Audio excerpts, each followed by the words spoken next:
of the Mark Twain Award for 1976. Here's Gene.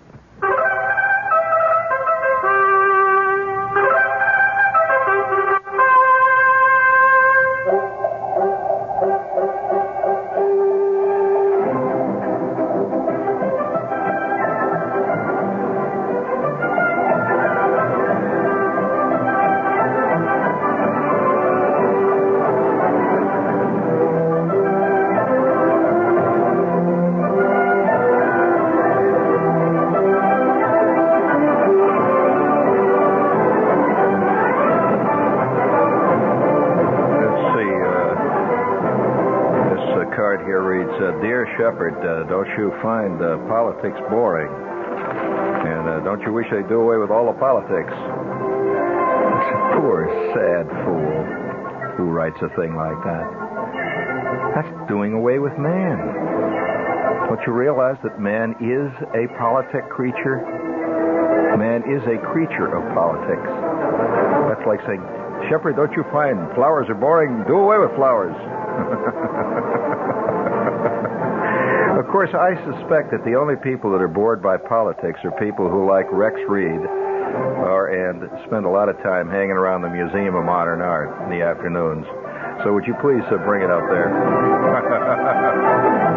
Poor sad fools. Life is out here, gang. It's out here. It's there. It's here.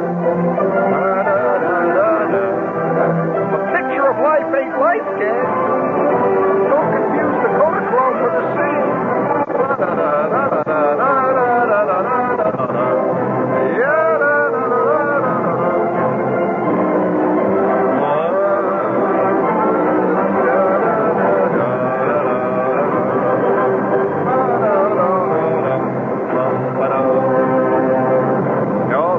Absolutely true that man is a political creature, just as bears are hibernating creatures. And what is political? Most people think political is, hey, who is that bum that got in? No, politics is the art of learning to live together. And if you're bored by that, friends, well, that's what politics is.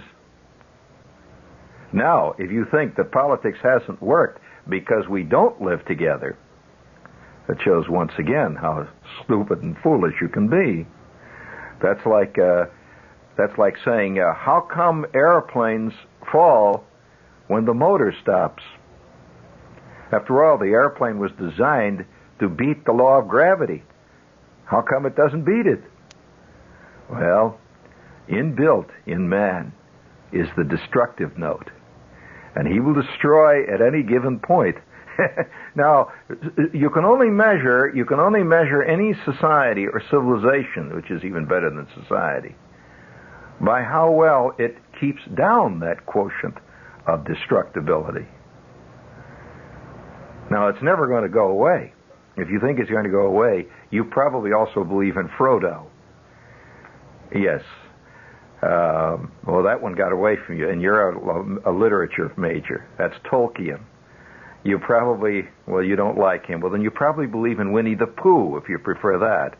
The point being here that if you don't understand that destructive quotient is always present in any given situation, then you really don't understand man. And by the way, basically, you don't understand yourself. Because if you try to pretend to me that there's not a destructive side to you, then I can only say you're either one, dead, or two, you've been embalmed, and you just don't know you're dead. So the point is, I love politics. I think the average person, of course, politics is like football. I don't know whether or not the parallel you see is always very good, because people who are sport fans are always vaguely harassed. But not only harassed by the fact that their friends don't dig sports, but they're harassed by the fact that they lose. So yes, have you talked to a disgruntled Met fan lately? Now, he loves sports, but he hates what's been happening. So that doesn't mean, you see, the true unsport fan then quits going to the games. And he says, well, I don't want to go anymore. They lose. Well, then that means he does not understand sports. Because for every winner, there is a loser. And if you went to the games and they didn't have losers, you'd have nothing but ties, which would ultimately, more than 2 weeks, no one would go anymore. But the point being here that politics is the most exciting of all of mankind's games. And it's not a game, it's a deadly reality, but it's also a game. You see, all of reality in our life is intermixed with games. So, but what is a game? Well, a game is a divertissement. A game does not necessarily mean it's not serious. The word game should not mean to you not serious. Because we are also not only a politic creature, we're the only creature, by the way, that plays. Puppies do not play. No, they don't. You agree with that, all right? Animals do not play in the sense that man plays. Have you noticed that the cat cuckoos are getting really out of hand? All cat commercials today show cats as vaguely human beings who sing, who have not yet quite shaved. They're always singing, milk, milk, milk, chow. Oh, God. 100 years from now, they're going to be playing those commercials in psychological and sociological and historical study classes as to what the hell happened to our society. Yeah, but man has always tended to worship cats anyway. The Egyptians did it, and look what happened to them. But that's right, they're selling dirty postcards now. But give or take, that's about it, the national job. But give it or take 6 or 7, you have to accept the fact that man is basically a political creature. He is. What is political? Well, political means he's a structured creature. We are among the most structured, as the ants are, of all of man's, or all the world's, let's say the cosmos creatures that we know of. We instinctively build a structure. You put two human beings right from the very beginning of time together, and the first thing they do is build a structure. Not a house, a structured society. One says, I will go out and get the elk. You will stay here and keep the fire going so it does not go out. There you've got a structure right away. Now, the problem is somebody has to make the decision as to who's going to go get the elk and who's going to stay with the fire. If they both decide to go for the elk, no fire when they get back. And that can be Disastersville. On the other hand, if you prefer to stay there by the fire because it's nice and warm, you don't want to go after the elk, and they both decide to stay by the fire, forget it. They're going to starve. So ultimately, man has to have a structure because he works together. The grizzly bear, by the way, does not need a structure because it's by nature a lone creature.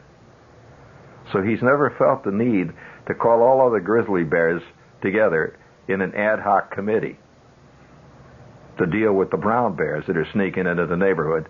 But the facts of the matter are, politics is the biggest game of all, and it excites people. Those who are bored by politics, I find generally, are people who generally have withdrawn from life itself a great deal. They're introverted. They generally are people who spend a lot of time going to movies. They generally are people who spend a lot of time reading novels written by other people about a life that never was. They're in a sense the introverted, the one who wished to withdraw from mankind, and so they'll pretend that politics is boring. Well, it's a dance you haven't been invited to. This is an old technique, you know. When you weren't invited at a prom, you could walk around out in front and say, who cares about the prom? It's a dull, stupid thing anyway. Ridiculous. Well, I'm sorry, buddy, but politics is a natural out. After all, history is politics. Can you imagine history with no politics? What would it be about?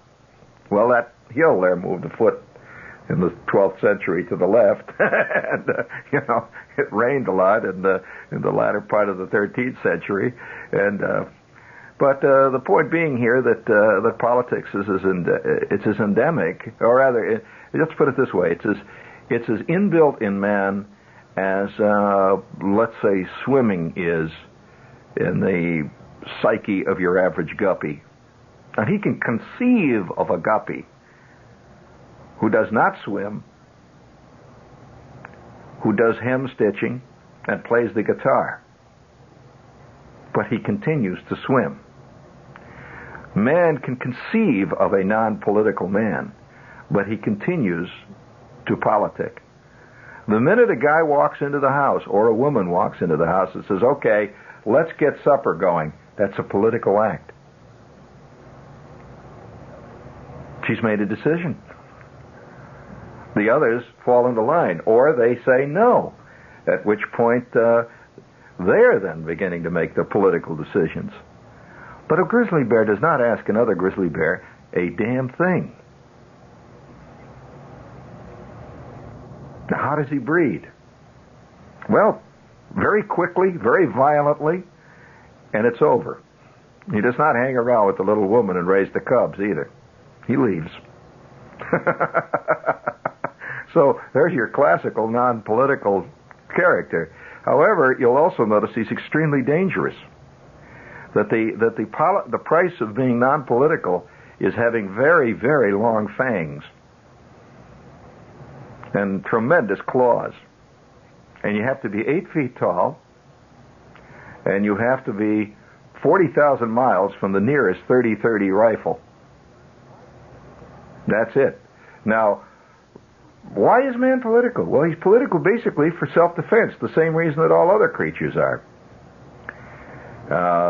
Man has found from the very time he crawled out of the first mud hole that he just wasn't designed to operate on himself, on his own. Because he's too weak. Physically too weak. We're a very weak creature, you know, compared to the Earth's other creatures. Not only are we weak, but we also tend to be among the Earth creatures. We tend to be not particularly adaptable.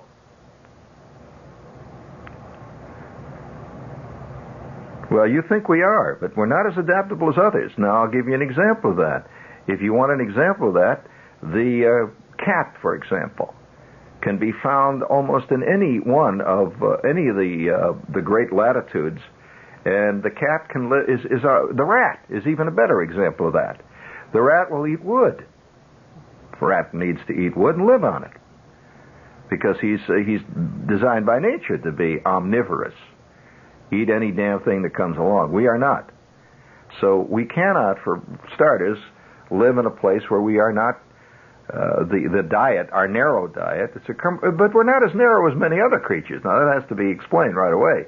We are also a creature that we're not exactly omnivorous, but we're close to it. Man eats meat. Man also eats grain. Cows rarely eat meat. They don't eat it at all. In other words, to be limited to one kind of diet limits the range of a creature very drastically. This basically is why the dinosaur left us. But don't forget, he left us after a 60 million year period of very big success. We haven't been around that long, really. In other words, he had a pretty good run. And whatever comes after us, we'll look at our fossil remains and say, pretty good run. And whatever our flaw is, we don't know it any more than the dinosaur knew what his flaw is. But the fact is that we are politic. And I love politics. First of all, every 4 years when the presidential election comes on, I get very excited about it. I just love politics.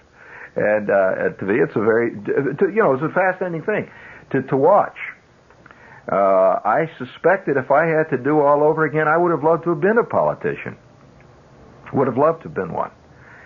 It was a very exciting life. And it's a life right at the forefront of where it's all happening. And it would have been very exciting. Now, if anyone says, I don't like politics, I can only say most of those people basically don't like people anyway. There's a large number of people who just don't like people.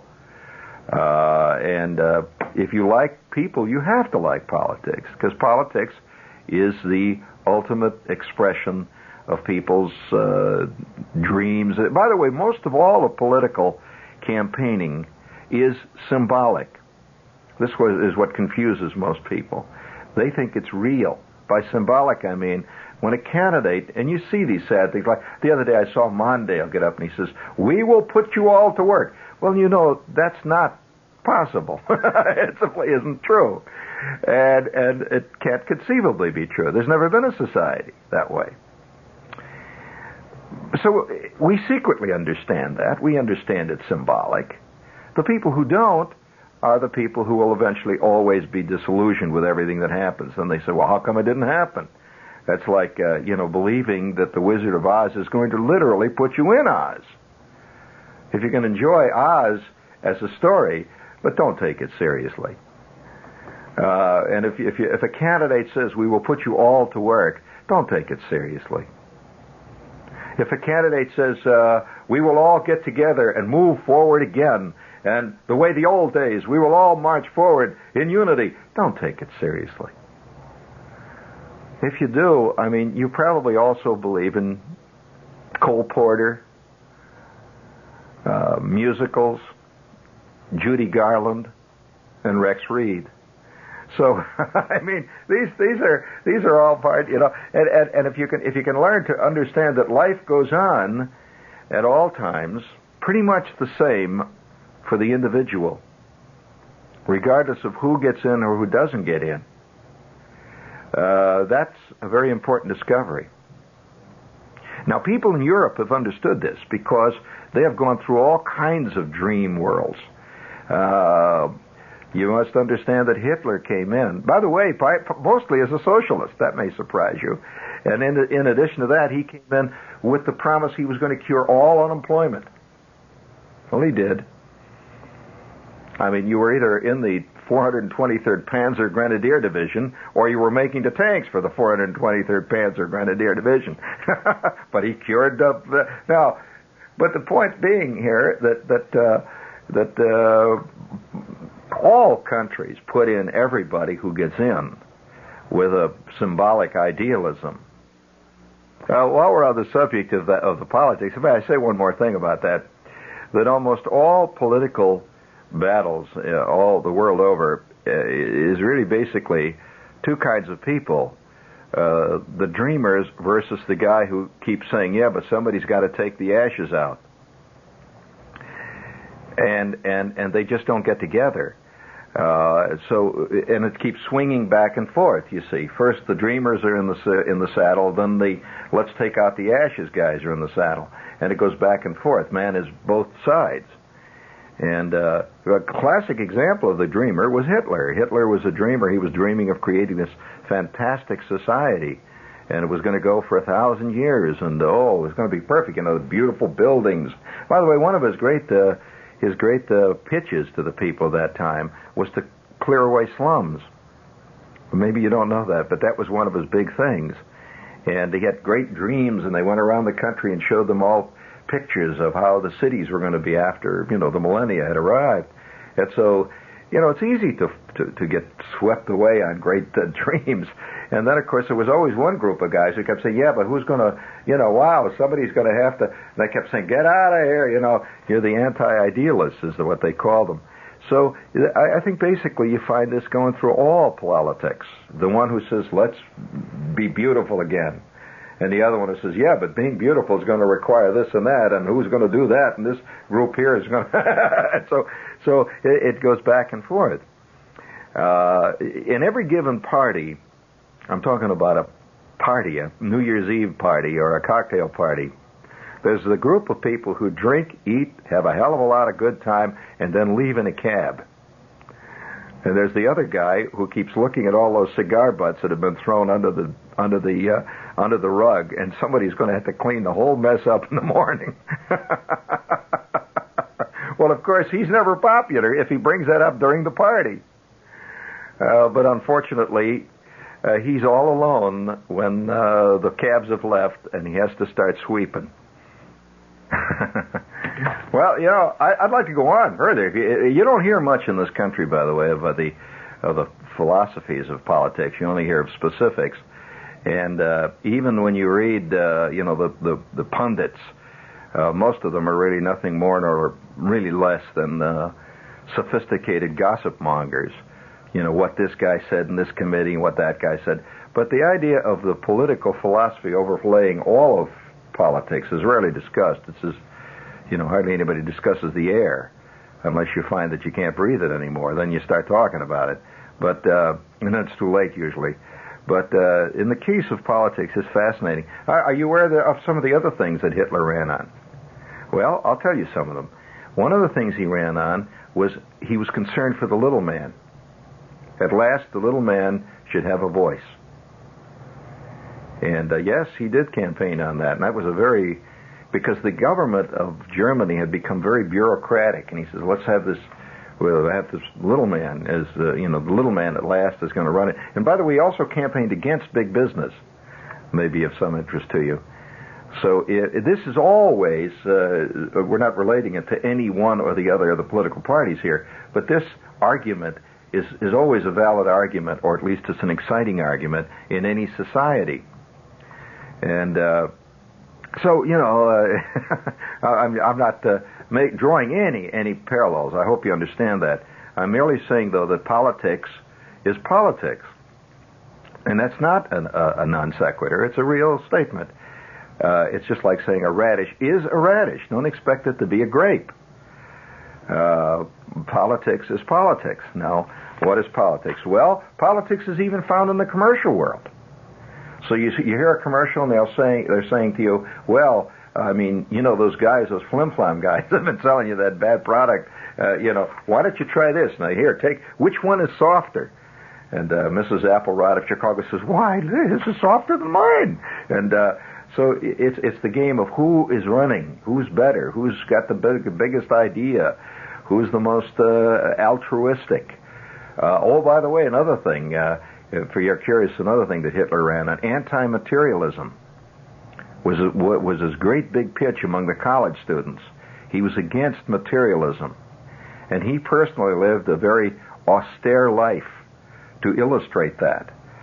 And he was always being photographed wearing his lederhosen, his Bavarian costume, in a simple country setting next to a lamb. Yes, that was all part of his great lamb, a little child giving him roses or something. All right, to sort of wind it up, did I ever tell you the story about the time I ran for president of senior class? Well, I'll tell you, this is maybe perhaps one of the reasons why I have a grudging admiration for politicians, in that they're like pro football players. They have entered a very rough arena where the knocks come very fast and hard, and they're not always your fault. And anyone who's ever run for anything understands. I mean, where there's a real campaign going on, if you run for the president of your sewing circle and you're the only one that runs, that ain't exactly running. But my name was placed in nomination against my will. I didn't know about it. It was just placed in nomination, and what it led to ultimately gave me a profound respect for guys who not only run but win. That's something else again.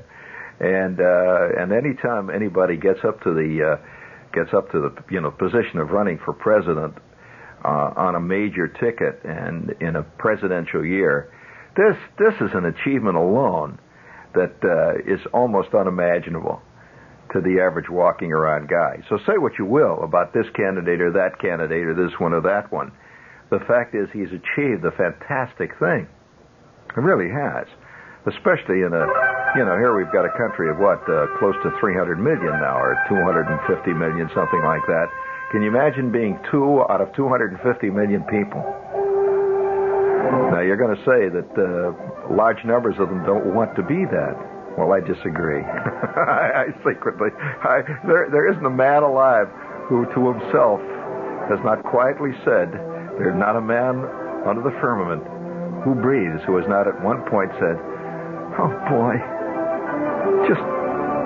I'd like 10 minutes in that office just to run it the way it should be run. Oh, well. I have to me, politics is anything but boring. They're irritating, just like being out at a football game. You'd be irritated when you're a Jet fan and the score is 74-0, and it's the New England Patriots that are beating the Jets. You may hate it, but that doesn't mean that it isn't exciting to be there and quite natural to be there. So as far as I'm concerned, I am not bored by politics, if anyone, to answer that. And by the way, every year, there's a presidential election. There's the inevitable letter or article that appears in the Times by somebody proclaiming why he's going to vote for this obscure candidate because the two top candidates are exactly alike. That's known as the traditional Tweedledee and Tweedledum letter, which has persisted throughout history. In other words, there's always a person that no matter if God himself ran, he'd say, "You don't expect me to vote for that bum? Why? Look what he created. He created the storms, the earth, the world, and everyone knows that's rotten. Who's we're going to blame?" So politics goes on and on and on. Hi, Times. How you doing tonight? You've been listening to Gene Shepard, humorist, author, and recipient of the Mark Twain Award for 1976.